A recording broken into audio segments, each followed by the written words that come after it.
जय जगन्नाथ। आज हूँ 8 अगस्त शुक्रवार सकाळर टॉप करेन्ट अफेयर्स ओडिया भाषा समस्त ओडिशावासी प्रत्येक ओडिशार कॉम्पिटिटिव प्रिपरेशन होउथिबा छात्र छात्री मानंग मु सूर्यनारायण पाणिग्राही नहीं आछि।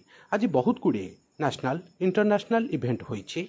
ए पॉइंट गुड़ाक आपणकर आगामी प्रत्येक कॉम्पिटिटिव एग्जाम भेरी भेरी इंपोर्टेंट। वीडियो को स्टार्ट करिबा, वीडियो को शेष जाए देखिबे। आजिर प्रथम इवेंट यूपीआई उपरे दैनिक 707 मिलियन कारोबार करी यूपीआई एक नूतन रेकर्ड सृष्टि करिछि। डिटेल जानिबा बहुत बड़ नेशनल इवेंट। भारतर यूनिफाइड पेमेंट इंटरफेस यूपीआई आउ एक ऐतिहासिक माइल खुंट हासिल करिछि। National Payment Corporation of India NPCI रो एक रिपोर्ट अनुसार अगस्त 2 तारिख रे यूपीआई प्रथम थर पई दैनिक 707 नियुत कारोबार अतिक्रम करिथिला। एही रेकर्ड देशर डिजिटल पेमेंट इकोसिस्टम पई एक नूतन प्रमुख लंफ अटे, जहाँकि निकट अतीत रे द्रुत गति रे विस्तार होई आछी।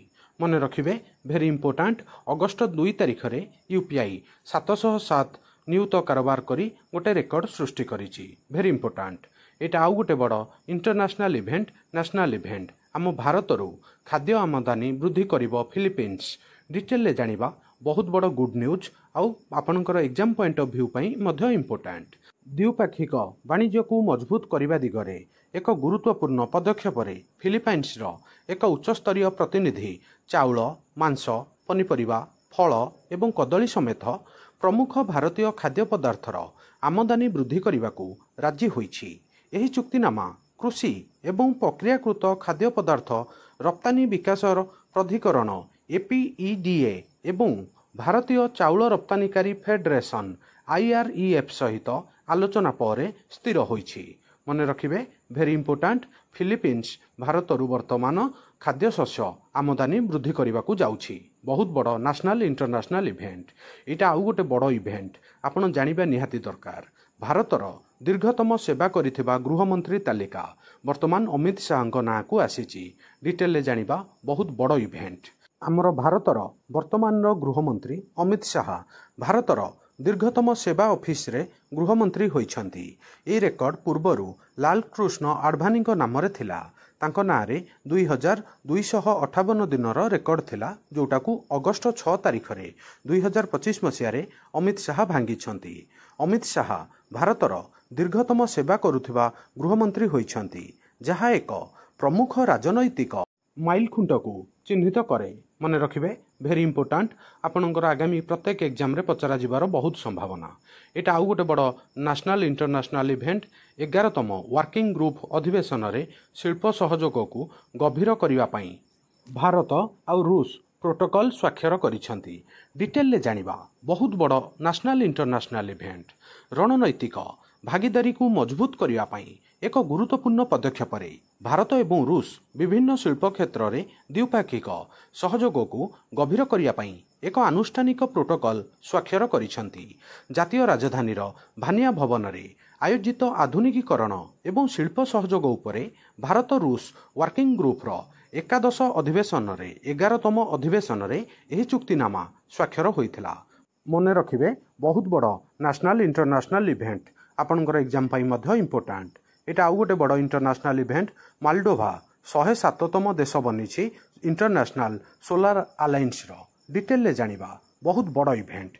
रिपब्लिक ऑफ मालडोभा आनुष्ठानिक भाव में अंतर्जातीय सौर अलायंस आईएसए रो 107तम सदस्य भाव में जोग देइछि एवं सौर शक्ति विकास पई विश्वर मिलित मंचर प्रतिबद्धता को आहुरी दृढ़ करिछि। नुआ दिल्ली रे एक आनुष्ठानिक अनुमोदन पर भारतर वैदेशिक व्यापार मंत्रालय यही घोषणा करिछि।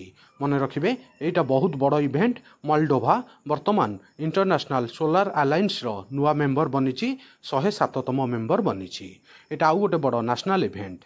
सामुद्रिक वाणिज्य आईन को आधुनिकीकरण करिया पई संसद सागर बिल 2025। डिटेल जानिबा भारतर सामुद्रिक वाणिज्य आईन रे एक प्रमुख संस्कार को चिन्हित करी सागर बिल 2025 देशर भारतर संसद सामग्री परिवहन पास करिछि। लोकसभा रे यह पूर्वरु पास होइथिला।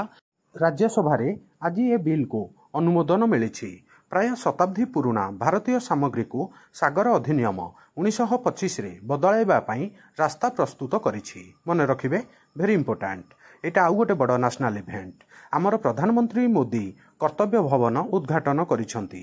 ଡିଟେଲରେ ଜାଣିବା, ଭେରି ଇମ୍ପୋର୍ଟାଣ୍ଟ।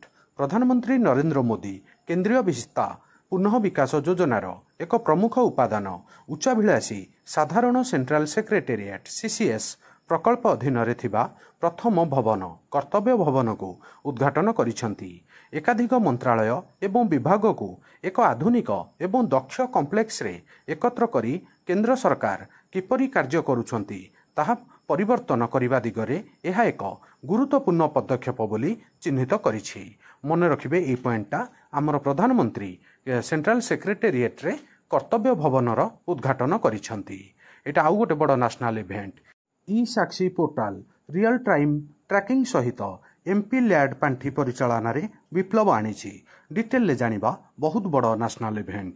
ପରିସଂଖ୍ୟାନ ଏବଂ କାର୍ଯ୍ୟକ୍ରମ କାର୍ଯ୍ୟାନ୍ୱୟନ ମନ୍ତ୍ରାଳୟ MoSPI ଇ-ସାକ୍ଷୀ ପୋର୍ଟାଲ ଗ୍ରହଣ ଏବଂ ପ୍ରଭାବରେ ଉଲ୍ଲେଖନୀୟ ଅଗ୍ରଗତି ଘୋଷଣା କରିଛି, ଯାହା ଏକ ଗ୍ରାଉଣ୍ଡ ବ୍ରେକିଂ ଡିଜିଟାଲ ପ୍ଲାଟଫର୍ମ ଯାହା ସଂସଦର ସ୍ଥାନୀୟ କ୍ଷେତ୍ର ବିକାଶ ଯୋଜନା MP-LADS ପାଣ୍ଠି ପରିଚାଳନା ପ୍ରକ୍ରିୟାରେ ପରିବର୍ତ୍ତନ ଆଣିଛି।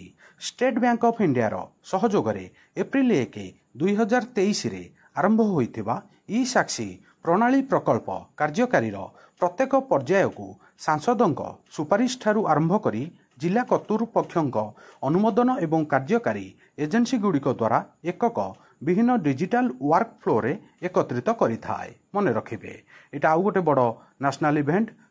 ସବୁଜ ଆମୋନିଆ କ୍ରୟ ପାଇଁ SECI ପ୍ରଥମ ଥର ନିଲାମ କରିଥିଲା।